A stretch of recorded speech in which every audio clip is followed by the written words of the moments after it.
ਧੰਨ ਵਾਹਿਗੁਰੂ ਸਾਹਿਬ ਜੀਓ।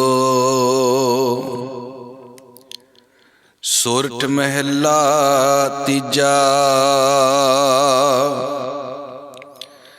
ਬਿਨ ਸਤਿਗੁਰ ਸੇਵੇ ਬਹੁਤਾ ਦੁਖ ਲਾਗਾ।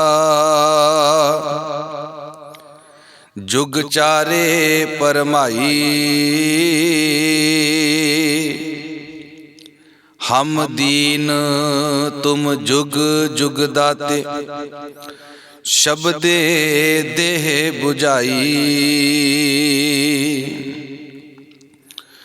हर जियो कृपा करो तुम प्यारे।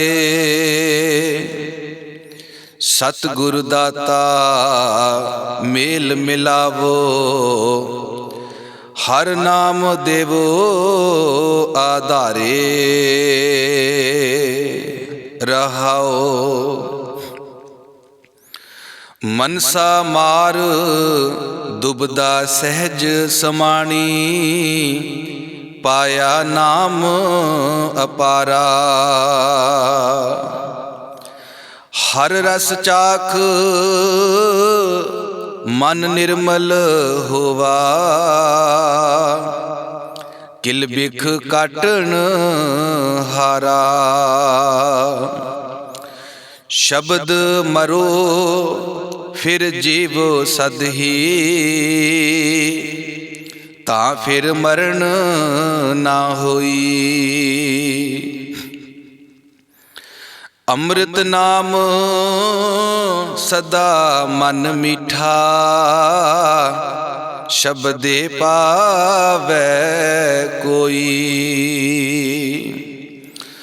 दाते दात रखी हथ अपने। जिस भावै तिस देई। नानक नाम रते सुख पाया। दरगाह जापै सेई। ਇਹ ਪਾਵਨ ਸ਼ਬਦ ਸੋਰਠ ਰਾਗ ਅੰਦਰ ਮਹਿਲਾ ਤੀਜਾ ਤੀਜੇ ਪਾਤਸ਼ਾਹ ਗੁਰੂ ਅਮਰਦਾਸ ਮਹਾਰਾਜ ਜੀ ਦਾ ਹੈ ਔਰ ਗੁਰੂ ਗ੍ਰੰਥ ਸਾਹਿਬ ਜੀ ਦੇ ਪਾਵਨ ਅੰਕ 603 ਤੇ 4 ਅੰਕ ਦੇ ਉੱਤੇ ਸੁਭਾਈਮਾਨ ਹੈ। ਇਹ ਪਾਵਨ ਸ਼ਬਦ ਮੁੱਖ ਵਾਕ ਦੇ ਰੂਪ ਵਿੱਚ ਪੜ੍ਹਿਆ ਜਾਂਦਾ ਹੈ, ਸਰਵਨ ਕੀਤਾ ਜਾਂਦਾ ਹੈ। ਆਓ ਆਪਾਂ ਇਹਦੇ ਅੱਖਰੀ ਅਰਥ ਕਰਨੇ ਆ। ਹਜ਼ੂਰ ਕਹਿੰਦੇ ਆ, ਰਹਾਉ ਦੇ ਬੰਦ ਤੋਂ ਆਪਾਂ ਸ਼ੁਰੂ ਕਰਦੇ ਹਾਂ ਜੀ। ਹਰ ਜੀਓ, ਹੇ ਹਰੀ ਜੀ, ਹੇ ਵਾਹਿਗੁਰੂ ਜੀ, ਕਿਰਪਾ ਕਰੋ ਤੁਮ ਪਿਆਰੇ। ਹੇ ਪਿਆਰੇ ਤੁਸੀਂ ਕਿਰਪਾ ਕਰੋ। ਹੇ ਵਾਹਿਗੁਰੂ ਜੀ, ਹੇ ਪਿਆਰੇ ਵਾਹਿਗੁਰੂ ਤੁਸੀਂ ਕਿਰਪਾ ਕਰੋ। ਤੇ ਕੀ ਕਿਰਪਾ ਕਰੋ? ਸਤਿਗੁਰੂ ਦਾਤਾ ਮੇਲ ਮਿਲਾਵੋ। ਕਹਿੰਦੇ ਨੇ ਜਿਹੜਾ ਸਤਿਗੁਰੂ ਦਾਤਾ ਹੈ ਨਾ, ਮੇਲ ਮਿਲਾਵੋ, ਮੇਰਾ ਉਹਦੇ ਨਾਲ ਮਿਲਾਪ ਕਰਾ ਦੇ। ਹੁਣ ਦੇਖੋ ਜੀ, ਇੱਥੇ ਰੱਬ ਨੂੰ ਵੀ ਦਾਤਾ ਕਿਹਾ ਹੈ ਨਾ, ਪਰ ਇੱਥੇ ਸਤਿਗੁਰੂ ਨੂੰ ਦਾਤਾ ਕਿਹਾ। ਹੁਣ ਦੇਖੋ, ਰੱਬ ਤੇ ਸਤਿਗੁਰੂ ਦੇ ਵਿੱਚ ਫਰਕ ਆ। ਰੱਬ ਵੱਖਰਾ ਹੈ ਤੇ ਸਤਿਗੁਰੂ ਵੱਖਰਾ ਹੈ। ਪਰ ਇੱਕ ਥਾਂ ਤੇ ਸਤਿਗੁਰੂ ਤੇ ਰੱਬ ਇੱਕੋ ਹੀ ਆ। ਹੁਣ ਦੇਖੋ ਜੀ, ਜਿਵੇਂ ਇੱਕ ਇਨਸਾਨ ਵਾ ਤੇ ਅਸੀਂ ਮੰਨ ਲਓ ਕਿ ਹੈਪੀ ਆ, ਤੇ ਹੈਪੀ ਨੂੰ ਉਂਗਲ ਕਰਕੇ ਕਹੀਏ ਵੀ ਉਹ ਜਿਹੜਾ ਬੰਦਾ ਵਾ ਉਹ ਹੈਪੀ ਆ, ਤੇ ਲੋਕ ਕਹਿੰਦੇ ਹਾਂ ਵੀ ਹੈਪੀ ਆ। ਪਰ ਜਦੋਂ ਅਸੀਂ ਉਹਦੀ ਬਾਂਹ ਪਕੜ ਕੇ ਕਹੀਏ ਵੀ ਆਹ ਜਿਹੜੀ ਬਾਂਹ ਵਾ ਨਾ ਇਹ ਹੈਪੀ ਆ, ਤੇ ਉਹ ਕਹਿਣਗੇ ਨਹੀਂ ਜੀ ਇਹ ਹੈਪੀ ਤੇ ਹੈ, ਪਰ ਜਿਹਨੂੰ ਤੁਸੀਂ ਪਕੜਿਆ, ਜਿਹਨੂੰ ਤੁਸੀਂ ਦੱਸ ਰਹੇ ਹੋ ਉਹ ਬਾਂਹ ਵਾ। ਤੇ ਹੁਣ ਕੀ ਬਾਂਹ ਤੇ ਹੈਪੀ ਵੱਖਰਾ ਹੈ? ਹਾਂ, ਉਹ ਵੱਖਰਾ ਵੀ ਆ ਤੇ ਇੱਕੋ ਵੀ ਆ। ਜੇ ਅਸੀਂ ਬਾਂਹ ਦਾ ਨਾਮ ਲੈਣਾ ਹੈ, ਬਾਂਹ ਦਾ ਕਰਮ, ਉਹਦੀ ਸ਼ੇਪ, ਤੇ ਉੱਥੇ ਬਾਂਹ ਦਾ ਹਰ ਕਰਮ ਉਹਦੀ ਸ਼ੇਪ ਵੱਖਰੀ ਆ। ਪਰ ਜੇ ਆਪਾਂ ਪੂਰੇ ਕੰਪਲੀਟ ਕਹਿਣਾ ਹੈ ਤੇ ਫਿਰ ਉਹ ਹੈਪੀ ਆ ਤੇ ਬਾਂਹ ਵੀ ਹੈਪੀ ਦੀ ਆ। ਹੁਣ ਦੇਖੋ, ਸਰੀਰ ਦਾ ਪਾਰਟ ਤੇ ਸਰੀਰ ਵੱਖਰੇ ਵੀ ਨੇ ਤੇ ਇੱਕ ਵੀ ਆ। ਇਸੇ ਤਰ੍ਹਾਂ ਹੁਣ ਦੇਖੋ, ਇੱਥੇ ਸਤਿਗੁਰੂ ਤੇ ਰੱਬ ਦਾ ਅਰਥ ਵੱਖਰਾ ਵੱਖਰਾ ਹੈ, ਕਿਉਂਕਿ ਬੇਨਤੀ ਕੀਤੀ ਜਾ ਰਹੀ ਆ ਕਿ ਹਰ ਜੀਓ, ਹੇ ਹਰੀ ਜੀ, ਹੇ ਵਾਹਿਗੁਰੂ ਜੀ, ਵੀ ਕਿਰਪਾ ਕਰੋ, ਤੁਸੀਂ ਕਿਰਪਾ ਕਰੋ। ਤੇ ਕੀ ਕਿਰਪਾ ਕਰੋ? ਸਤਿਗੁਰੂ ਦਾਤਾ, ਜਿਹੜਾ ਸਤਿਗੁਰੂ ਦਾਤਾ ਹੈ ਨਾ, ਮੇਲ ਮਿਲਾਵੋ, ਮੈਨੂੰ ਉਹਦੇ ਨਾਲ ਮਿਲਾ ਦਿਓ, ਮੇਰਾ ਉਹਦੇ ਨਾਲ ਮਿਲਾਪ ਕਰਾ ਦਿਓ। ਹੁਣ ਦੇਖੋ, ਰੱਬ ਨੂੰ ਕਿਹਾ ਜਾ ਰਿਹਾ ਹੈ ਕਿ ਸਤਿਗੁਰੂ ਮਿਲਾ ਦਿਓ, ਤੇ ਇਹਦਾ ਅਰਥ ਹੋਇਆ ਵੀ ਰੱਬ ਵੱਖਰਾ ਆ ਤੇ ਸਤਿਗੁਰੂ ਵੱਖਰਾ ਹੈ। ਰੱਬ ਹਸਤੀ ਵੱਖਰੀ ਆ ਤੇ ਸਤਿਗੁਰੂ ਹਸਤੀ ਵੱਖਰੀ ਆ। ਇੱਥੇ ਜਿਹੜਾ ਸ਼ਬਦ ਹੈ ਨਾ, ਹੁਣ ਉਹ ਰੱਬ ਕੀ ਆ, ਉਹਦੀ ਵੱਖਰੀ ਜਿਹੜੀ ਵਿਆਖਿਆ ਹੈ ਨਾ, ਉਹ ਵੱਖਰੇ ਟੌਪਿਕ ਵਿੱਚ ਆਪਾਂ ਉਹ ਕੀਤੀ ਆ। ਆਪਾਂ ਇੱਥੇ ਸ਼ਬਦ ਦੇ ਨਾ ਅੱਖਰੀ ਅਰਥ ਕਰਨੇ ਆ, ਜ਼ਿਆਦਾ ਸਮਾਂ ਨਾ ਲਈਏ। ਤੇ ਗੁਰੂਦੇਵ ਕਹਿੰਦੇ ਆ ਜੀ ਰਹਾਉ ਦੇ ਬੰਦ ਵਿੱਚ, ਹਰ ਜੀਓ ਕਿਰਪਾ ਕਰੋ ਤੁਮ ਪਿਆਰੇ। ਕੀ ਕਿਰਪਾ ਕਰਨ ਰੱਬ ਜੀ? ਕਿ ਸਤਿਗੁਰੂ ਦਾਤਾ ਮੇਲ ਮਿਲਾਵੋ, ਹਰ ਨਾਮ ਦੇਵੋ ਆਧਾਰੇ। ਕਹਿੰਦੇ ਸਤਿਗੁਰੂ ਦਾਤਾ ਮਿਲਾ ਦਿਓ ਤੇ ਹਰ ਨਾਮ, ਹਰੀ ਦਾ ਜਿਹੜਾ ਨਾਮ ਹੈ, ਦੇਵੋ ਦਾ ਅਰਥ ਉਹ ਦਿਓ। ਹੁਣ ਇੱਥੇ ਦੋ ਚੀਜ਼ਾਂ ਨਹੀਂ ਮੰਗੀਆਂ, ਇੱਥੇ ਨਾਮ ਤੇ ਸਤਿਗੁਰੂ ਨੂੰ ਇੱਕੋ ਕਿਹਾ। ਨਾਮ ਵੀ ਉਹੀ ਆ ਤੇ ਸਤਿਗੁਰੂ ਵੀ ਉਹੀ ਆ। ਸਤਿਗੁਰੂ ਦਾਤਾ ਮੇਲ ਮਿਲਾਵੋ, ਜਾਂ ਫਿਰ ਹਰ ਨਾਮ ਦੇਵੋ, ਹਰੀ ਦਾ ਨਾਮ ਦੇਵੋ। ਆਧਾਰੇ ਦਾ ਅਰਥ ਜਿਹੜਾ ਸਾਰਿਆਂ ਦਾ ਆਧਾਰ ਹੈ, ਜਿਹੜਾ ਸਾਰਿਆਂ ਦਾ ਆਸਰਾ ਹੈ। ਨਾਮ ਕੇ ਧਾਰੇ ਸਗਲੇ ਜੰਤ, ਸਾਰੇ ਜਿਹੜੇ ਜੀਵ ਜੰਤ ਨੇ ਉਹ ਨਾਮ ਦੇ ਧਾਰੇ ਨੇ, ਨਾਮ ਦੇ ਆਸਰੇ ਨੇ। ਨਾਮ ਕੇ ਧਾਰੇ ਸਗਲੇ ਜੰਤ, ਨਾਮ ਕੇ ਧਾਰੇ ਖੰਡ ਬ੍ਰਹਿਮੰਡ, ਇਹ ਸਾਰੇ ਖੰਡ ਬ੍ਰਹਿਮੰਡ ਨਾਮ ਦੇ ਆਸਰੇ ਨੇ। ਉਹ ਨਾਮ ਕੀ ਹੈ ਜੀ? ਉਹ ਨਾਮ ਹੈ ਇੱਕ ਸਿਸਟਮ। ਹੁਣ ਧਰਤੀ ਇੱਕ ਸਿਸਟਮ ਦੇ ਵਿੱਚ ਖੜੀ ਆ, ਇਹ ਸਾਰਾ ਬ੍ਰਹਿਮੰਡ ਜਿਹੜਾ ਹੈ ਨਾ, ਉਹ ਇੱਕ ਨਿਯਮ ਦੇ ਵਿੱਚ ਖੜਾ ਹੈ। ਉਸ ਨਿਯਮ ਨੂੰ ਨਾਮ ਕਿਹਾ, ਤੇ ਧਿਆਨ ਰੱਖਣਾ ਉਸੇ ਨਿਯਮ ਨੂੰ ਸਤਿਗੁਰੂ ਕਿਹਾ ਇੱਥੇ। ਵੀ ਉਹ ਸਤਿਗੁਰੂ, ਕਿਉਂਕਿ ਜਿਹੜਾ ਦਾਤਾ ਹੈ ਨਾ, ਸਤਿਗੁਰੂ ਦਾਤਾ। ਹੁਣ ਸਤਿਗੁਰੂ ਦਾਤਾ ਕਿਵੇਂ ਆ? ਮੰਨ ਲਓ ਕਿਸੇ ਨੇ ਬੱਚੇ ਦੀ ਦਾਤ ਲੈਣੀ ਹੈ, ਤੇ ਬੱਚੇ ਦੀ ਦਾਤ ਦਾ ਸਿਸਟਮ ਕੀ ਆ? ਮਾਤਾ ਪਿਤਾ ਦੇ ਸੰਜੋਗ। ਗੁਰੂ ਗ੍ਰੰਥ ਸਾਹਿਬ ਦੇ ਵਿੱਚ ਬਚਨ ਆਇਆ, ਤੇ ਸਤਿਗੁਰੂ ਨੇ ਇਹ ਗੱਲ ਵੀ ਕਹੀ ਆ ਕਿ ਮਾਤ ਪਿਤਾ ਬਿਨ ਬਾਲ ਨਾ ਹੋਈ। ਮਾਤਾ ਪਿਤਾ ਤੋਂ ਬਿਨਾ ਬਾਲਕ ਨਹੀਂ ਪੈਦਾ ਹੋ ਸਕਦਾ। ਪਤਾ ਨਹੀਂ ਜਿਹੜੇ ਸਾਧੂ ਨੇ, ਜਿਹੜੇ ਬ੍ਰਹਮ ਗਿਆਨੀ ਨੇ, ਡੇਰੇਦਾਰ ਸੰਤ ਨੇ, ਇਹ ਲੌਂਗ ਦੇ ਕੇ, ਧਾਗੇ ਤਵੀਰ ਦੇ ਕੇ, ਪੁੜੀਆਂ ਦੇ ਕੇ ਬੱਚੇ ਪੈਦਾ ਕਰ ਰਹੇ ਨੇ, ਬੱਚੇ ਦੇ ਰਹੇ ਨੇ, ਬੱਚੇ ਵੰਡ ਰਹੇ ਨੇ। ਤੇ ਧਿਆਨ ਰੱਖਣਾ, ਇਹ ਜਿਹੜੇ ਬਾਬੇ ਨੇ ਇਹ ਤੁਹਾਨੂੰ ਮੁੰਡੇ ਦੇ ਰਹੇ ਨੇ, ਕੁੜੀਆਂ ਨਹੀਂ ਦੇ ਰਹੀਆਂ, ਧੀਆਂ ਨਹੀਂ ਦੇ ਰਹੇ। ਤੇ ਧਿਆਨ ਰੱਖਣਾ, ਇੱਥੇ ਵੀ ਇਹ ਵਿਤਕਰਾ ਕਰਦੇ ਨੇ। ਔਰਤਾਂ ਨੂੰ ਚਾਹੀਦਾ ਹੈ ਵੀ ਜਿਹੜਾ ਸੰਤ ਬਾਬਾ ਮੁੰਡੇ ਦੇ ਰਿਹਾ ਤੇ ਧੀਆਂ ਨਹੀਂ ਦੇ ਰਿਹਾ, ਔਰਤਾਂ ਨੂੰ ਔਰਤਾਂ ਦੇ ਹੱਕ ਦੀ ਆਵਾਜ਼ ਉਠਾਉਣ ਵਾਸਤੇ ਇਹਨਾਂ ਬਾਬਿਆਂ ਦੇ ਖਿਲਾਫ ਖੜੇ ਹੋਣਾ ਚਾਹੀਦਾ। ਦੂਜੀ ਗੱਲ, ਇਹ ਵਿਗਿਆਨਕ ਪ੍ਰਕਿਰਤੀ ਦਾ ਨਿਯਮ ਹੈ, ਤੇ ਉਸ ਨਿਯਮ ਨੂੰ ਤੋੜ ਕੇ ਇਹ ਲੋਕ ਲੌਂਗ ਦੇ ਰਹੇ ਆ, ਇਹ ਲੋਕ ਲਾਚੀਆਂ ਦੇ ਰਹੇ ਆ। ਪਰ ਗੁਰੂ ਗ੍ਰੰਥ ਸਾਹਿਬ ਮਹਾਰਾਜ ਕਹਿੰਦੇ ਨੇ, ਗੁਰੂ ਨਾਨਕ ਦਾ ਫਲਸਫਾ ਕਹਿੰਦਾ ਹੈ ਕਿ ਮਾਤ ਪਿਤਾ ਬਿਨ ਬਾਲ ਨਾ ਹੋਈ। ਕਿਉਂਕਿ ਬਾਲਕ ਪੈਦਾ ਹੋਣ ਵਾਲਾ ਸਿਸਟਮ, ਉਹ ਜਿਹੜਾ ਨਿਯਮ ਹੈ, ਉਹ ਪਰਮਾਤਮਾ ਨੇ ਬਣਾਇਆ ਹੈ। ਤੇ ਉਹ ਜਿਹੜਾ ਨਿਯਮ ਹੈ, ਉਹ ਦਾਤਾ ਹੈ। ਉਹ ਦਾਤਾ ਹਰ ਇੱਕ ਨੂੰ, ਜਿਹੜਾ ਹਰ ਇੱਕ ਦਾਤ ਦੇ ਪਿੱਛੇ ਜਿਹੜਾ ਨਿਯਮ ਕੰਮ ਕਰ ਰਿਹਾ ਨਾ, ਤੇ ਉਹ ਨਿਯਮ ਨੂੰ ਸਤਿਗੁਰੂ ਕਿਹਾ ਗਿਆ ਹੈ ਬਾਣੀ ਦੇ ਵਿੱਚ, ਵੀ ਉਹ ਸਤਿਗੁਰੂ ਦਾਤਾ ਹੈ। ਕਿਉਂਕਿ ਉਹ ਸਤਿਗੁਰੂ ਤੋਂ ਬਿਨਾਂ, ਉਹ ਸਿਸਟਮ ਤੋਂ ਬਿਨਾਂ ਬੱਚੇ ਦਾ ਜਨਮ ਹੋ ਹੀ ਨਹੀਂ ਸਕਦਾ।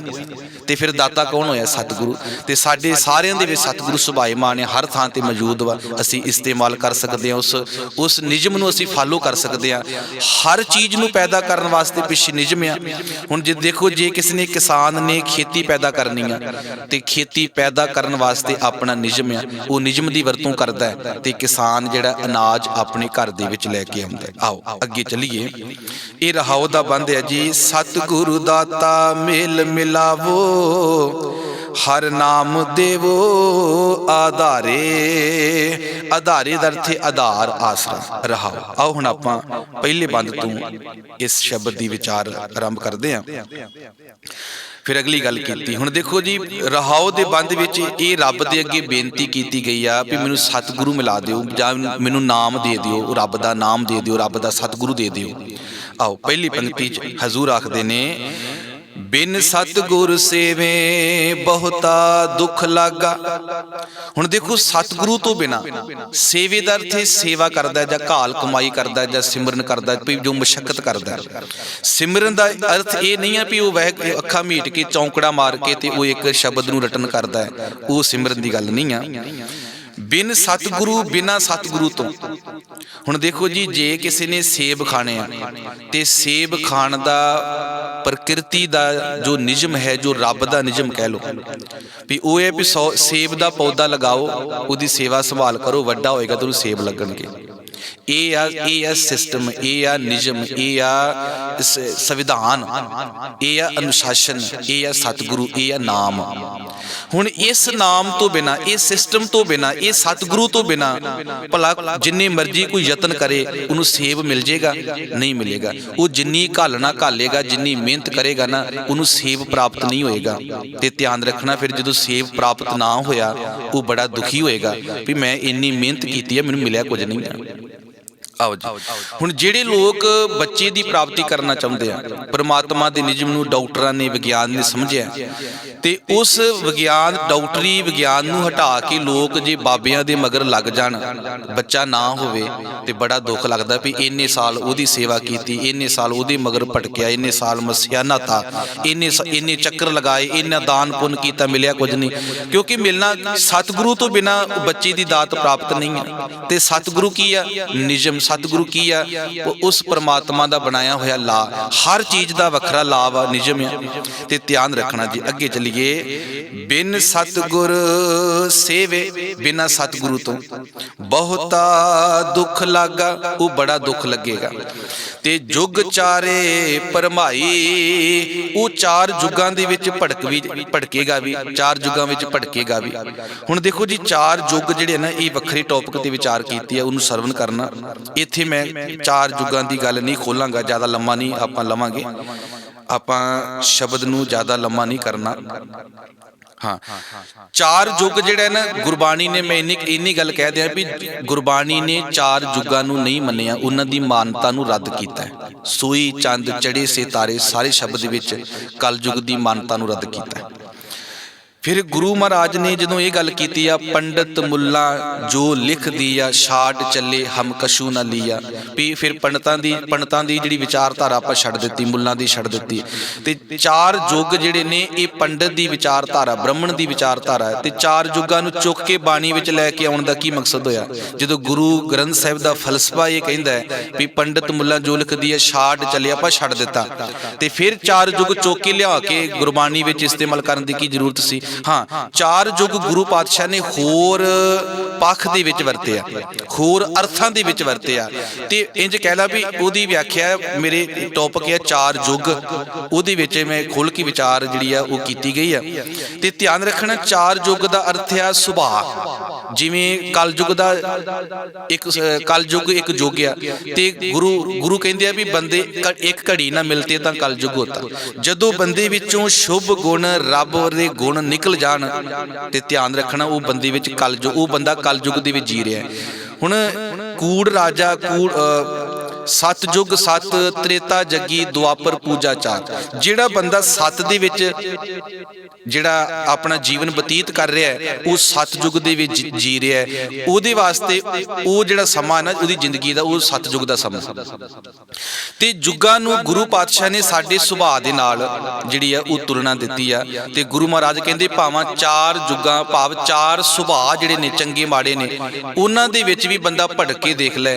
ते ध्यान रखना, सतगुरु तो बिना उन्हों दात की प्राप्ति नहीं होगी। मान लो कि मात पिता बिन बाल ना हुई, ते एक बंदा कहंदा जी मैं सतयुगी हाँ, मैं सत दे आसरे जीना है, मेरा आचार बड़ा उच्चा है, मैं चंगे कर्म करदा, माड़े काम नहीं करदा। पर बच्चा प्राप्ति वास्ते उन्होंने सतगुरु जिहड़ा वो निज़म है वो वरतना पएगा। आओ जी अगे चलिए। बिन सतगुरु सेवे बहुता दुख लागा, जुग चारे परमाई, हम दीन तुम जुग जुग दाते। असी दीन हाँ ते तुसी जुगां जुगां ते दाते हो। हे वाहिगुरु तू जुगां जुगां तो दाता है, बड़े सालां तो दे रहे हैं। ਤੇ ਸ਼ਬਦ ਦੇਹ 부ਝਾਈ, ਸ਼ਬਦ ਰਾਹੀ ਆਪਣੇ ਹੁਕਮ ਰਾਹੀ। ਸ਼ਬਦ ਦਾ ਅਰਥ ਹੁੰਦਾ ਜੀ ਹੁਕਮ, ਆਪਣੇ ਹੁਕਮ ਰਾਹੀ। ਦੇਹ ਦਾ ਅਰਥ ਦੇਹ, 부ਝਾਈ ਦਾ ਅਰਥ ਸਮਝ, ਕਿ ਮੈਨੂੰ ਆਪਣੇ ਹੁਕਮ ਰਾਈ, ਆਪਣੇ ਸ਼ਬਦ ਰਾਈ ਮੈਨੂੰ ਸਮਝ ਦੇ। ਹੇ ਵਾਹਿਗੁਰੂ ਮੈਨੂੰ ਇਹ ਮੱਤ ਦੇ, ਮੈਨੂੰ ਸਮਝ ਦੇ। ਅਗਲਾ ਬਚਨ ਰਹਾਉ ਦਾ ਅਸੀਂ ਕਰ ਲਿਆ ਤੇ ਅਗਲਾ ਬਚਨ ਜੀ ਤੀਜਾ ਬੰਦ। ਹੁਣ ਦੇਖੋ ਉਹਦੇ ਵਿੱਚ ਤਰੀਕਾ ਦੱਸਿਆ ਗਿਆ ਜੀ ਕਿਵੇਂ ਪ੍ਰਾਪਤੀ ਹੋਈ। ਤੇ ਹੁਣ ਸਾਡੇ ਜਿਹੜੇ ਲੋਕ ਨੇ ਉਹ ਪ੍ਰਾਪਤੀ ਲਈ ਕਿਸੇ ਬੰਦੇ ਮਗਰ ਭੱਜਦੇ ਆ, ਕਿਸੇ ਡੇਰੇਦਾਰ ਕੇ ਸੰਤ ਸਾਧੂ ਅੱਗੇ ਭੱਜਦੇ ਆ। ਪਰ ਧਿਆਨ ਰੱਖਣਾ, ਹੁਣ ਗੁਰੂ ਨੇ ਦੇਖੋ ਸਾਨੂੰ ਅੰਦਰੇ ਅੰਦਰ ਇੱਕ ਇਲਾਜ ਦਿੱਤਾ ਹੈ, ਦਵਾਈ ਦਿੱਤੀ ਆ, ਸਾਨੂੰ ਫਾਰਮੂਲਾ ਦਿੱਤਾ ਹੈ ਵੀ ਸਾਡਾ ਇਲਾਜ ਸਾਡੇ ਅੰਦਰ ਹੀ ਹੋ ਜਾਂਦਾ। ਸਾਡੀ ਪ੍ਰੋਬਲਮ ਅੰਦਰ ਦੀ ਆ, ਸਾਨੂੰ ਅੰਦਰੋਂ ਹੀ ਹੱਲ ਹੋ ਜਾਂਦੀ ਆ। ਉਹ ਕਿਵੇਂ ਹੁੰਦੀ ਆ? ਆਓ ਗੁਰੂ ਕਹਿੰਦੇ ਆ, ਮਨਸਾ ਮਾਰ ਦੁਬਦਾ ਸਹਿਜ ਸਮਾਣੀ। ਕਹਿੰਦੇ ਮਨਸਾ ਮਨ ਦੀਆਂ ਇਛਾਵਾਂ, ਮਨ ਦੀਆਂ ਵਾਸ਼ਨਾਵਾਂ, ਇਹਨੂੰ ਮਾਰ ਦੇ। ਤੇ ਇਹਦੇ ਮਰਨ ਦੇ ਨਾਲ ਦੁਬਦਾ ਸਹਿਜ ਸਮਾਣੀ, ਦੁਬਦਾ ਆਪੇ ਖਤਮ ਹੋ ਜਾਏਗੀ। ਹੁਣ ਦੇਖੋ ਜੀ ਦੁਬਦਾ ਬੜਾ ਵੱਡਾ ਰੋਗ ਆ, ਤੇ ਜੇ ਦੁਬਦਾ ਨੂੰ ਖਤਮ ਕਰਨਾ, ਦੁਚਿੱਤਾਪਨ ਖਤਮ ਕਰਨਾ, ਦਵੈਤ ਨੂੰ ਖਤਮ ਕਰਨਾ, ਤੇ ਆਪ ਮਨਸਾ ਨੂੰ ਪਹਿਲਾਂ ਖਤਮ ਕਰਾ। ਮਨਸਾ ਦਾ ਅਰਥ ਹੈ ਮਨ ਦੀਆਂ ਇਛਾਵਾਂ, ਮਨ ਦੀਆਂ ਵਾਸ਼ਨਾਵਾਂ, ਆਪਣੇ ਹੱਦ ਤੋਂ ਵਧੇ ਹੋਏ ਸਾਡੇ ਚਸਕੇ, ਹੱਦ ਤੋਂ ਵਧੀਆਂ ਹੋਈਆਂ ਸਾਡੀਆਂ ਵਾਸ਼ਨਾਵਾਂ, ਇਛਾਵਾਂ, ਉਹ ਨੇ ਮਨਸਾ। ਗੁਰੂ ਕਹਿੰਦੇ ਆ ਮਨਸਾ ਮਾਰ। ਜਦੋਂ ਮਨਸਾ ਨੂੰ ਮਾਰੇਗਾ, ਦੁਬਦਾ ਸਹਿਜ ਸਮਾਣੀ, ਦੁਬਦਾ ਆਪੇ ਸਹਿਜ, ਸਹਿਜ ਦੇ ਵਿੱਚ ਹੀ ਸਮਾ ਜਾਏਗੀ। ਸਹਿਜ ਦੇ ਰਾਈ ਭਾਵ ਐਟੋਮੈਟਿਕ ਹੀ ਸਮਾ। ਸਹਿਜ ਦਾ ਅਰਥ ਕੋਈ ਅਵਸਥਾ ਨਹੀਂ ਆ। ਸਹਿਜ ਤੋਂ ਭਾਵ ਜਦੋਂ ਬੰਦਾ ਗੁਣਾਂ 'ਚ ਜਿੰਦਾ। ਅਸੀਂ ਕਹਿੰਦੇ ਵੀ ਬੰਦਾ ਸਹਿਜ ਜੀ ਰਿਹਾ, ਤੇ ਹਜ਼ੂਰ ਕਹਿੰਦੇ ਆ ਦੁਬਦਾ ਸਹਿਜ ਸਮਾਣੀ। ਜਦੋਂ ਦੁਬਦਾ ਸਮਾਪਤ ਹੋ ਗਈ ਨਾ, ਤੇ ਫਿਰ ਇੱਕ ਦਾਤ ਪ੍ਰਾਪਤ ਹੋਏਗੀ, ਜਿਹਦੀ ਦਾਤ ਲਈ ਲੋਕ ਤਰਸਦੇ ਆ, ਜਿਹਦੇ ਮਗਰ ਭਟਕਦੇ ਆ, ਜਿਹਦੇ ਬੜੇ ਯਤਨ ਹੋ ਰਹੇ ਆ। ਉਹ ਦਾਤ ਅਗਲੀ ਗੱਲ ਆ ਕਿ ਪਾਇਆ ਨਾਮ ਅਪਾਰਾ। ਕਹਿੰਦੇ ਉਹਨੂੰ ਫਿਰ ਪਾਇਆ ਦਾ ਅਰਥ ਪ੍ਰਾਪਤ ਕਰ ਲਿਆ, ਨਾਮ ਅਪਾਰਾ। ਅਪਾਰਾ ਦਾ ਅਰਥ ਜਿਹਦਾ ਆਰ ਪਾਰ ਕੋਈ ਨਾ ਹੋਵੇ। ਬੇਅੰਤ ਨਾਮ ਦੀ ਪ੍ਰਾਪਤੀ, ਜਿਹੜਾ ਬੜਾ ਵੱਡਾ ਨਾਮ ਆ, ਉਹਦੀ ਪ੍ਰਾਪਤੀ, ਜਿਹਦੇ ਕਰਕੇ ਸਾਰਾ ਸੰਸਾਰ ਟਿਕਿਆ ਹੋਇਆ ਨਾ, ਉਹ ਨਾਮ ਪ੍ਰਾਪਤ ਹੋ ਜਾਂਦਾ।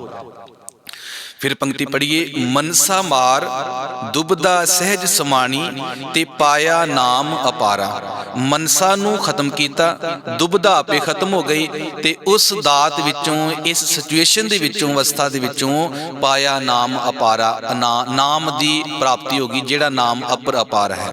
ਅਗਲਾ ਬਚਨ, ਹਰ ਰਸ ਚਾਖ ਮਨ ਨਿਰਮਲ ਹੋਵਾ। ਕਹਿੰਦੇ ਹੁਣ ਜਦੋਂ ਨਾਮ ਦੀ ਪ੍ਰਾਪਤੀ ਹੋ ਗਈ ਤੇ ਉਹ ਨਾਮ ਦਾ ਤੇ ਰਸ ਮਾਣੇਗਾ ਨਹੀਂ, ਤੇ ਜਿਹੜਾ ਨਾਮ ਦਾ ਰਸ ਵਾ ਨਾ, ਉਹ ਪ੍ਰਮਾਤਮਾ ਦਾ ਰਸ ਵਾ। ਅਗਲੀ ਗੱਲ ਕੀਤੀ ਹੈ ਵੀ ਹਰ ਰਸ ਚਾਖ, ਜਦੋਂ ਹਰੀ ਦਾ ਰਸ ਚਖਿਆ ਤੇ ਮਨ ਨਿਰਮਲ ਹੋਵਾ, ਮਨ ਨਿਰਮਲ ਹੋ ਗਿਆ। ਉਹ ਨਾਮ ਨੂੰ ਚਖਿਆ ਤੇ ਮਨ ਨਿਰਮਲ ਹੋ ਗਿਆ। ਕਿਲਬਿਖ ਕੱਟਣ ਹਾਰਾ। ਕਹਿੰਦੇ ਉਹ ਕਿਲਬਿਖ ਦਾ ਅਰਥ ਹੈ ਪਾਪ, ਕੱਟਣ ਹਾਰਾ ਦਾ ਅਰਥ ਹੈ ਕੱਟਣਹਾਰ। ਇਹ ਜਿਹੜਾ ਨਾਮ ਹੈ ਇਹ ਪਾਪਾਂ ਨੂੰ ਕੱਟਣਹਾਰ ਹੈ, ਤੇ ਉਹ ਕੱਟਣਹਾਰ ਜਿਹੜਾ ਨਾਮ ਹੈ ਪਾਪਾਂ ਨੂੰ, ਉਹ ਪ੍ਰਾਪਤ ਹੋ ਗਿਆ। ਅਗਲਾ ਬਚਨ, ਹੁਣ ਦੇਖੋ ਪਹਿਲਾ ਸਾਨੂੰ ਕਦਮ ਚੱਕਣਾ ਪਏਗਾ ਵੀ ਮਨ ਦੀਆਂ ਇਛਾਵਾਂ, ਵਾਸ਼ਨਾਵਾਂ ਨੂੰ ਕੰਟਰੋਲ 'ਚ ਕਰਨਾ ਪਏਗਾ, ਸੈਲਫ ਕੰਟਰੋਲ ਕਰਨਾ ਪਏਗਾ। ਤੇ ਧਿਆਨ ਰੱਖਣਾ, ਫਿਰ ਦੁਬਦਾ ਵੀ ਖਤਮ ਹੋ ਜਾਏਗੀ, ਨਾਮ ਦੀ ਪ੍ਰਾਪਤੀ ਹੋ ਜਾਏਗੀ। ਨਾਮ ਨੂੰ ਫਿਰ ਬੰਦਾ ਚੱਖ ਵੀ ਲਏਗਾ, ਤੇ ਜਦੋਂ ਨਾਮ ਨੂੰ ਚੱਖੇਗਾ ਤੇ ਇਹ ਨਾਮ ਦੇ ਵਿੱਚ ਇੰਨੀ ਪਾਵਰ ਆ ਕਿ ਸਾਡੇ ਪਾਪਾਂ ਨੂੰ ਇਹ ਕੱਟਣਹਾਰ ਵਾ, ਕੱਟ ਦਿੰਦਾ। ਅਗਲਾ ਬਚਨ ਪੜ੍ਹੀਏ ਜੀ, ਸ਼ਬਦ ਮਰੋ ਫਿਰ ਜੀਵੋ ਸਦ ਹੀ। ਕਹਿੰਦੇ ਸ਼ਬਦ ਵਿੱਚ ਮਰੋ, ਸ਼ਬਦ ਦੇ ਰਾਹੀਂ ਮਰੋ, ਭਾਵ ਗੁਰੂ ਦੀ ਵਿਚਾਰ ਧਾਰਾ ਨਾਲ ਜੀਵੋ, ਤੇ ਆਪਣੀ ਵਿਚਾਰ ਜਿਹੜੀ ਵਾਸ਼ਨਾਵਾਂ ਵਾਲੀ ਵਿਚਾਰ ਵਾ ਉਹਨੂੰ ਮਾਰ ਦਿਓ। ਆਪਣੇ ਨਿੱਜੀ ਸਵਾਰਥੀ ਭੈੜੇ ਸੁਭਾਅ ਨੂੰ ਮਾਰਨਾ, ਤੇ ਗੁਰੂ ਦੇ ਸੁਭਾਅ ਨੂੰ ਪੈਦਾ ਕਰਨਾ। ਸੁਭਾਅ ਕਰਕੇ ਜੰਮਣਾ ਤੇ ਸੁਭਾਅ ਕਰਕੇ ਮਰਨਾ। ਤੇ ਹਜ਼ੂਰ ਕਹਿੰਦੇ ਆ ਤੂੰ ਗੁਰੂ ਰੱਬ ਦੇ ਸ਼ਬਦ ਦੇ ਸੁਭਾਅ ਨਾਲ ਜੀ, ਤੇ ਆਪਣੇ ਪਹਿਲੇ ਭੈੜੇ ਸੁਭਾਅ ਨੂੰ ਮਾਰ ਦੇ, ਸ਼ਬਦ ਰਾਹੀਂ ਮਰ। ਇਹ ਆ ਮਰਨਾ ਜੀ। ਸ਼ਬਦ ਮਰੋ ਫਿਰ ਜੀਵੋ ਸਦ ਹੀ। ਕਹਿੰਦੇ ਫਿਰ ਸਦਾ ਵਾਸਤੇ ਤੈਨੂੰ ਜੀਵਣਾ ਪ੍ਰਾਪਤ ਹੋ ਜਾਏਗਾ, ਜ਼ਿੰਦਗੀ ਪ੍ਰਾਪਤ ਹੋ ਜਾਏਗੀ। ਫਿਰ ਤੂੰ ਸੁਭਾਅ ਕਰਕੇ ਨਹੀਂ ਮਰੇਗਾ। ਰੱਬ ਦਾ ਬੰਦਾ ਸੁਭਾਅ ਕਰਕੇ ਨਹੀਂ ਮਰਦਾ, ਭਾਵਾਂ ਉਹਨੂੰ ਲਾਲਚ ਦਿੱਤੇ ਜਾਣ, ਭਾਵਾਂ ਉਹਨੂੰ ਹਾਥੀ ਦੇ ਪੈਰਾਂ 'ਚ ਰੁਲਿਆ ਜਾਏ, ਜਾਏ, ਤੱਤੀਆਂ ਤਵੀਆਂ ਤੇ ਬਿਠਾਇਆ ਜਾਵੇ। ਜਿਹੜਾ ਇੱਕ ਵਾਰ ਉਸ ਦੇ ਨਾਲ ਜੁੜ ਗਿਆ ਨਾ, ਜਿਹਨੂੰ ਉਹ ਦਾਤ ਪ੍ਰਾਪਤ ਹੋ ਗਈ, ਫਿਰ ਉਹ ਉਸ ਸੁਭਾਅ ਤੋਂ, ਸੱਚੀ ਸੁਭਾਅ ਤੋਂ ਫਿਰ ਉਹ ਬੁਰੇ ਸੁਭਾਅ ਵੱਲ ਨਹੀਂ ਜਾਂਦਾ, ਭਾਵ ਮਰਦਾ ਨਹੀਂ। ਫਿਰ ਜੀਵੋ ਸਦ ਹੀ ਤਾਂ ਫਿਰ ਮਰਨ ਨਾ ਹੋਈ। ਕਹਿੰਦੇ ਫਿਰ ਉਹਦਾ ਦੁਬਾਰਾ ਮਰਨਾ ਨਹੀਂ ਹੁੰਦਾ, ਸੁਭਾਅ ਕਰਕੇ ਉਹਦਾ ਮਰਨਾ ਨਹੀਂ ਹੁੰਦਾ। ਸਰੀਰ ਕਰਕੇ ਇੱਕ ਵਾਰ ਤੇ ਜਨਮ ਹੋਇਆ ਤੇ ਇੱਕ ਵਾਰ ਮਰਨਾ ਹੀ ਮਰਨਾ ਹੈ। ਰੱਬ ਦੇ ਬੰਦੇ ਸਰੀਰ ਕਰਕੇ ਆਏ, ਸਰੀਰ ਕਰਕੇ ਗਏ। ਅਗਲਾ ਬਚਨ, ਅੰਮ੍ਰਿਤ ਨਾਮ ਸਦਾ ਮਨ ਮੀਠਾ।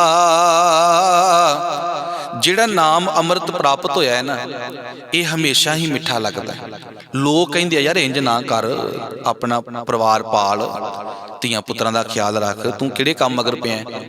ਪਰ ਉਹ ਕਹਿੰਦਾ ਯਾਰ, ਹੁਣ ਕਬੀਰ ਸਾਹਿਬ ਗਰੀਬੀ 'ਚ ਦਿਨ ਕੱਟੇ ਨੇ, ਕੋਈ ਜ਼ਿਆਦਾ ਬੇਸ਼ੁਮਾਰ ਉਹ ਧਨਾੜ ਨਹੀਂ ਸਨ, ਤੇ ਜੇ ਉਹ ਧਨਾੜ ਬਣਨਾ ਚਾਹੁੰਦੇ, ਸਮਝੌਤਾ ਕਰਨਾ ਚਾਹੁੰਦੇ ਤੇ ਬੜਾ ਕੁਝ ਕਮਾ ਸਕਦੇ ਸੀ। ਪਰ ਅਸਲ ਵਿੱਚ ਕਾਰਨ ਕੀ ਹੈ ਵੀ ਜਿਹੜਾ ਉੱਥੇ ਪਹੁੰਚ ਗਿਆ ਨਾ, ਜਿਹੜਾ ਉਹ ਫਿਰ ਸੁਭਾਅ ਕਰਕੇ ਤਬਦੀਲ ਨਹੀਂ ਹੁੰਦਾ, ਭਾਵ ਮਰਦਾ ਨਹੀਂ। ਤੇ ਉਹਨਾਂ ਨੂੰ ਇਹ ਸੱਚ ਦੇ ਰਾਹ ਤੇ ਚੱਲਣਾ ਬੜਾ ਮਿੱਠਾ ਲੱਗਦਾ। ਉਹਦੇ ਬਦਲੇ ਵਿੱਚ ਭਾਵਾਂ ਉਹਨਾਂ ਨੂੰ ਕੁਰਬਾਨੀਆਂ ਵੀ ਦੇਣੀਆਂ ਪੈਣ, ਸ਼ਹਾਦਤਾਂ ਦੇਣੀਆਂ ਪੈਣ। ਅੰਮ੍ਰਿਤ ਨਾਮ ਸਦਾ ਮਨ ਮੀਠਾ, ਤੇ ਸ਼ਬਦੇ ਪਾਵੇ ਕੋਈ। ਸ਼ਬਦੇ ਪਾਵੇ ਕੋਈ, ਸ਼ਬਦ ਦੇ ਰਾਹੀਂ ਕੋਈ ਬੰਦਾ ਪਾਵੇ ਦਾ ਅਰਥ ਪ੍ਰਾਪਤ ਕਰਦਾ ਹੈ। ਨਾਮ ਵੀ ਸ਼ਬਦ ਰਾਹੀਂ ਪ੍ਰਾਪਤ ਹੁੰਦਾ ਹੈ ਜੀ। ਅਗਲਾ ਬਚਨ, ਦਾਤੈ ਦਾਤ ਰੱਖੀ ਹੱਥ ਆਪਣੇ, ਜਿਸ ਭਾਵੈ ਤਿਸ ਦੇਈ। ਕਹਿੰਦੇ ਦਾਤੇ ਨੇ, ਪਰਮਾਤਮਾ ਦੇ ਨਿਯਮਾਂ ਨੇ ਦਾਤ ਰੱਖੀ ਹੱਥ ਆਪਣੇ, ਆਪਣੇ ਹੱਥ ਵਿੱਚ, ਆਪਣੇ ਕੰਟਰੋਲ ਵਿੱਚ, ਆਪਣੇ ਕੋਲ ਰੱਖੀ ਆ। ਜਿਸ ਭਾਵੇ, ਜਿਹਨੂੰ ਇਹ ਰੱਬ ਦਾ ਸਿਸਟਮ ਭਾ ਜਾਂਦਾ, ਨਿਯਮ ਭਾ ਜਾਂਦਾ, ਜਿਹੜਾ ਨਿਯਮਾਂ ਦੀ ਵਰਤੋਂ ਕਰਦਾ ਨੇ, ਜਿਹੜਾ ਨਿਯਮਾਂ ਅਨੁਸਾਰ ਚੱਲਦਾ ਹੈ, ਤਿਸ ਦੇਈ, ਉਹਨੂੰ ਰੱਬ ਇਹ ਨਾਮ ਦੀ ਦਾਤ ਦਿੰਦਾ, ਉਹਨੂੰ ਦਾਤ ਮਿਲਦੀ ਹੈ ਜੀ। ਜਿਹੜਾ ਸਤਿਗੁਰੂ ਦੇ ਅਨੁਸਾਰ ਚੱਲਦਾ, ਭਾਵ ਨਿਯਮਾਂ ਦੇ ਅਨੁਸਾਰ ਚੱਲਦਾ, ਉਹਨੂੰ ਹਰ ਦਾਤ ਪ੍ਰਾਪਤ ਹੋ ਜਾਂਦੀ ਹੈ। ਹੁਣ ਦੇਖੋ ਜੀ, ਜੇ ਮੈਂ ਜੱਜ ਬਣਨਾ, ਮੰਨ ਲਓ ਕਿ ਮੈਂ ਅਫਸਰ ਬਣਨਾ ਹੈ, ਇੰਜੀਨੀਅਰ ਬਣਨਾ ਹੈ, ਡਾਕਟਰ ਬਣਨਾ ਹੈ, ਤੇ ਉਹਦਾ ਇੱਕ ਨਿਯਮ ਬਣਾਇਆ ਹੈ ਸਾਡੀ ਦੁਨੀਆ ਨੇ ਵੀ ਉਹਨੇ ਪੜ੍ਹਾਈ ਤੋਂ ਬਾਅਦ ਇਹ ਡਿਗਰੀ ਕਰਨੀ ਹੈ, ਇਹ ਫੀਲਡ ਵੀ ਜਾਣਾ ਹੈ, ਉਹ ਡਾਕਟਰ ਬਣਦਾ। ਤੇ ਹੁਣ ਜੇ ਆਮ ਬੰਦਾ ਕਹੇ ਜੀ ਮੈਂ ਰੱਬ ਰੱਬ ਕਰਕੇ ਡਾਕਟਰ ਬਣ ਜਾ, ਉਹ ਬੰਦਾ ਡਾਕਟਰ ਨਹੀਂ ਬਣਦਾ। ਡਾਕਟਰ ਦੇ ਘਰ ਪੈਦਾ ਹੋਇਆ ਉਹਦਾ ਬੱਚਾ ਵੀ ਡਾਕਟਰ ਨਹੀਂ ਬਣਦਾ। ਧਿਆਨ ਰੱਖਣਾ, ਰੱਬ ਦੇ ਘਰ ਵਿੱਚ ਜਾਂ ਸਿੱਖ ਦੇ ਘਰ ਵਿੱਚ ਪੈਦਾ ਹੋਇਆ ਬੱਚਾ ਸਿੱਖ ਨਹੀਂ ਹੁੰਦਾ ਜਦੋਂ ਸਿੱਖੀ ਦੇ ਨਿਯਮਾਂ ਨੂੰ ਫਾਲੋ ਨਹੀਂ ਕਰਦਾ। ਆਓ ਜੀ, ਦਾਤੇ ਦਾਤ ਰੱਖੀ ਹੱਥ ਆਪਣੇ, ਜਿਸ ਭਾਵੈ ਤਿਸ ਦੇਈ। ਦਾਤੇ, ਦਾਤਾ ਕੌਣ ਹੈ ਜੀ? ਪਰਮਾਤਮਾ। ਤੇ ਪਰਮਾਤਮਾ ਕਿਸ ਰੂਪ ਵਿੱਚ ਸਾਡੇ ਕੋਲ ਵਿਚਰ ਰਿਹਾ? ਨਿਯਮਾਂ ਦੇ ਰੂਪ ਵਿੱਚ। ਤੇ ਨਿਯਮਾਂ ਨੂੰ ਫਾਲੋ ਕਰਕੇ, ਨਿਯਮਾਂ ਦੀ ਵਰਤੋਂ ਕਰਕੇ ਜਿਹੜੀ ਦਾਤ ਹੈ ਉਹ ਪ੍ਰਾਪਤ ਹੋ ਜਾਂਦੀ ਹੈ। ਅਗਲਾ ਬਚਨ, ਨਾਨਕ ਨਾਮ ਰਤੇ ਸੁਖ ਪਾਇਆ। ਜਿਹੜਾ ਨਾਮ ਦੇ ਵਿੱਚ ਰਤਿਆ ਜਾਂਦਾ ਹੈ ਉਹਨੂੰ ਸੁਖ ਦੀ ਪ੍ਰਾਪਤੀ ਹੁੰਦੀ ਹੈ। ਤੇ ਦਰਗਾਹ ਜਾਪੈ ਸਈ। ਦਰਗਾਹ ਦੇ ਵਿੱਚ ਜਾਪੇ ਦਾ ਅਰਥ ਉਹੀ ਜਾਪਦਾ ਹੈ, ਮੰਨਿਆ ਉਹੀ ਪਹੁੰਚਦਾ ਹੈ, ਉਹਨੂੰ ਆਦਰ ਸਤਿਕਾਰ ਮਿਲਦਾ ਹੈ। ਸਈ ਭਾਵ ਉਹੀ। ਤੇ ਦਰਗਾਹ ਦਾ ਅਰਥ ਕੋਈ ਹੋਰ ਦਰਗਾਹ ਨਹੀਂ, ਦਰਗਾਹ ਦਾ ਅਰਥ ਸਾਡੇ ਅੰਦਰ ਦੀ ਉਹ ਗੁਣਾਂ ਵਾਲੀ ਅਵਸਥਾ। ਸਾਡੇ ਅੰਦਰ ਗੁਣਾਂ ਵਾਲੀ ਅਵਸਥਾ ਜਿਹੜੀ ਹੈ ਉਹ ਦਰਗਾਹ ਹੈ, ਤੇ ਉਸ ਦਰਗਾਹ ਦੇ ਵਿੱਚ ਉਹਨੂੰ ਹੀ ਮਾਣ ਸਤਿਕਾਰ ਮਿਲਦਾ ਹੈ। ਇਹ ਬਚਨ ਮੁੱਖ ਵਾਕ ਦੇ ਰੂਪ ਵਿੱਚ ਆਉਂਦਾ ਹੈ। ਸੋ ਜਿੱਥੇ ਕੋਈ ਗਲਤੀ ਹੋਵੇ ਆਪ ਜੀ ਨੇ ਜ਼ਰੂਰ ਦੱਸਣਾ। ਸੋ ਸਾਰਿਆਂ ਨੂੰ ਗੁੱਡ ਲੱਕ ਜੀ। ਵਾਹਿਗੁਰੂ ਜੀ ਕਾ ਖਾਲਸਾ, ਵਾਹਿਗੁਰੂ ਜੀ ਕੀ ਫਤਿਹ।